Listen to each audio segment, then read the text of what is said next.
Welcome to the Minute of Terror channel. Leave your like and subscribe to the channel. Leave a comment where you are watching this video from. I'm Manol, the Gravedigger of St. Thomas of Souls. And this story happened about 13 years back, when I was already old but still had the strength to break the hard earth of the cemetery. Blind since I was a kid, I learned to get by with sounds, smells, and the feel of the breeze. But there's more to it. Ever since I can remember, I've heard the dead. It's not voices or whispers. It's deeper, like a weight in my chest that tells me exactly where each soul needs to rest.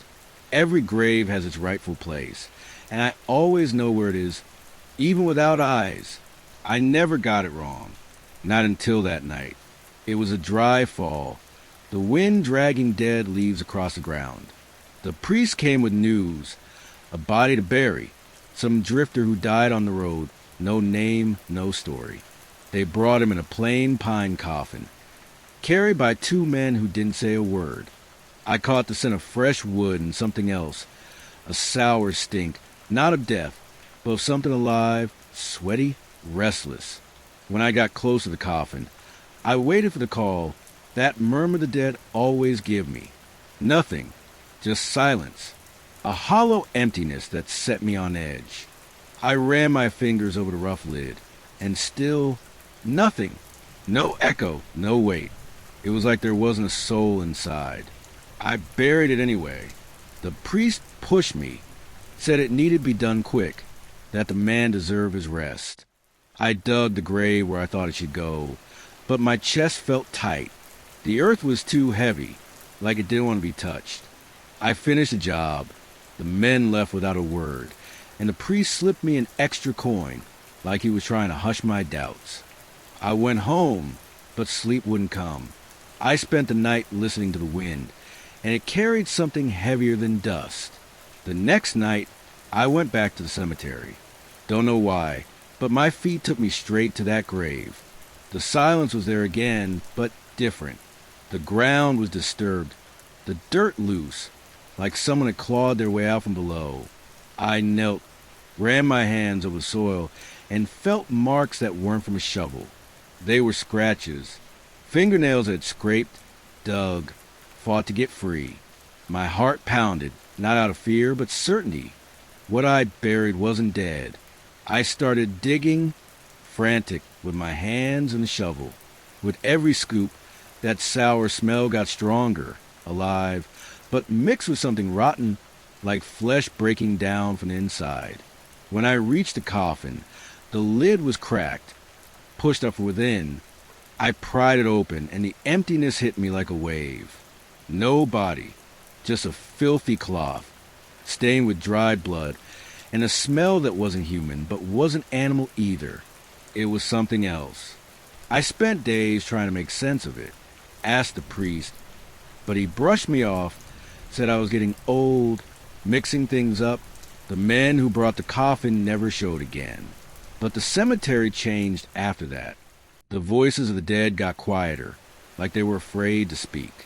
And sometimes at night, I'd hear soft footsteps, scratching the dirt, like something was still out there, hunting for another grave to hide in.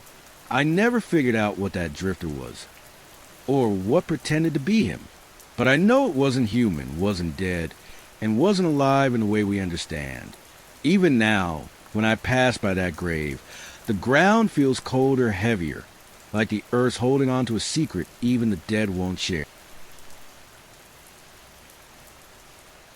I'm Sebastião, the Gravedigger Carmo's Hollow, and I've been at this longer than I care to count. Now, old and with hands rough as bark, I carry a story from 23 years back, when I still had the strength to break the hard dirt of the cemetery. I never messed up my work. Every grave has its place, and I always knew where it was, not by sight, since I lost it as a boy, but by a gut feeling that guided me. Until that night, when I made the worst mistake of my life. It was late fall, the air dry and the ground littered with brittle leaves. The Almeida family, one of the oldest in town, brought a coffin to bury. It was Clara, their matriarch, a respected woman who'd passed from natural causes. They said the Almeidas had their own tradition, handed down through generations. The grave had to be dug in a specific corner of the cemetery, where their ancestors rested, under an old oak said to protect their bloodline. The preacher gave me a note with clear instructions. The grave had to be at the foot of the tree, lined up with Clara's grandfather's headstone. Any mistake, he warned, would break the family's protection. I knew the weight of it.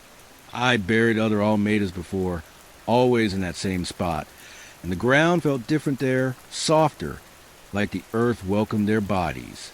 But that day was hectic. A storm had delayed another burial, and I was worn out, my mind cluttered. When it came time to dig for Clara, I mixed up the headstones. Instead of digging under the oak, I broke ground a few yards off, near a forgotten patch of the cemetery the old-timers steered clear of. I don't know why I didn't catch it then. Maybe the rush, maybe my age. I buried the coffin. The Almeidas wept, and I went home without giving it much thought. The next night, something pulled me back to the cemetery. It wasn't a sound or a smell, but a restlessness, like the earth was calling me. I grabbed my flashlight, more out of habit than need, and walked over. The wind was still, but the air felt thick, heavy, like it carried a weight I couldn't pin down. When I got there, I noticed the dirt near Clara's grave was disturbed. It wasn't just loose from the burial. There were deep furrows, like someone had clawed at it with their hands. Around it, other graves were open, not all, but the Almeida ones, like something had picked them out. The wooden crosses were tilted, some turned upside down, pointing into the ground like they marked the path. Then I sensed a figure. I didn't hear footsteps, but I felt it, a presence that made the air colder. It was hooded, tall, moving between the headstones without touching the ground, like it glided. I didn't speak, didn't call out. I just followed it with my ears, feeling its weight drift toward the oak and then vanish. I went home, but sleep wouldn't come. I spent the night turning over the mistake, the wrong grave, the broken ritual. The next day, I talked to the preacher. His face went pale. He said the Almeidas were already noticing strange things. Doors slamming on their own, voices in the dark, shadows in the corners of their house. He told me an old story I'd never taken seriously. That forgotten patch of the cemetery, where I buried Clara, was where, centuries ago, a man was buried alive for betraying the town. The tale went that he swore revenge on the Almeidas, who condemned him, and the oak and the ritual were meant to keep his spirit locked away. My wrong grave had opened the door. I knew I had to fix it.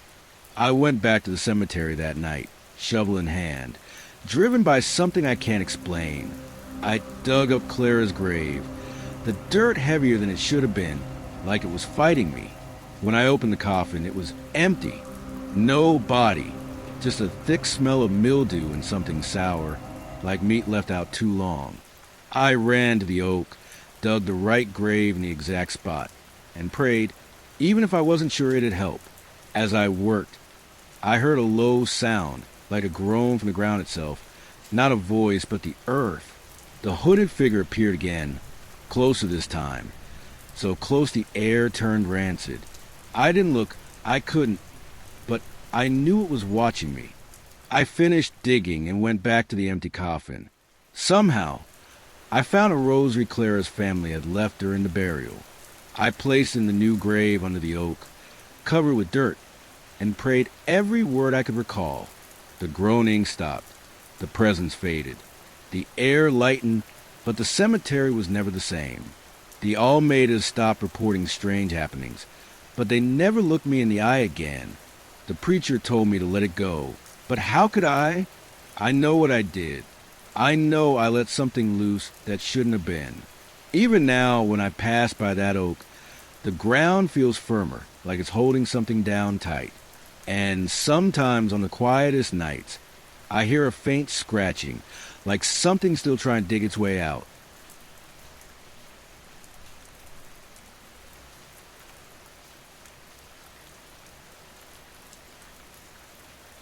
Joaquin had been working as a gravedigger for over 10 years in a secluded cemetery on the outskirts of town. He preferred the night shift. Fewer people, more silence, and no pressure beyond tending to graves, trimming the trees, and keeping the peace among the dead. But in recent weeks, his routine was shattered. Every night around 11, as he finished his last cigarette and locked the iron gate, Joaquin would see a man standing outside. Tall, always wearing a dark coat, his face hidden under a hat, standing still as a statue, staring into the cemetery, fixed, unmoving. He never spoke, never approached. And when Joaquin blinked or looked away for a second, the man would vanish, as if he'd never been there. At first, he thought it was his imagination. Then, he figured it might be someone visiting a grave, lost in grief or nostalgia. But why always at the same time? Why never any closer? By the third week, unsettled, Joaquin decided to approach. He walked slowly down the gravel path to the gate, his footsteps echoing in the empty cemetery. When he got there, the man was gone. That same night, driven by an unease he couldn't explain, Joaquin decided to check the old burial records. He rummaged through dusty files in the office, looking for recent or past burials tied to a man in a coat, maybe a relative visiting. Nothing, but one folder caught his eye. Missing persons, an old police file left there by mistake or oversight. Among the papers, a report, name, Osvaldo Ferreira da Costa. Missing since 6 years ago. Last known location, near the cemetery. There was a photo attached. Joaquin's blood ran cold. It was a man in the coat. The same icy stare, the same height, the same long coat. But how? Was he dead? A ghost? Or just someone who looked like him? Stunned, Joaquin dug deeper. He quietly asked a cop he knew, who shared a disturbing detail. Osvaldo was never found. They suspected he'd fled after getting mixed up with organized crime, but nothing was ever proven. In the days that followed, Joaquin noticed strange marks around the cemetery. Fresh footprints among the graves, cigarette butts, hidden bottles. Signs someone was regularly lurking there. The next night, he mustered his courage, grabbed a flashlight, and decided to wait, hidden near the gate.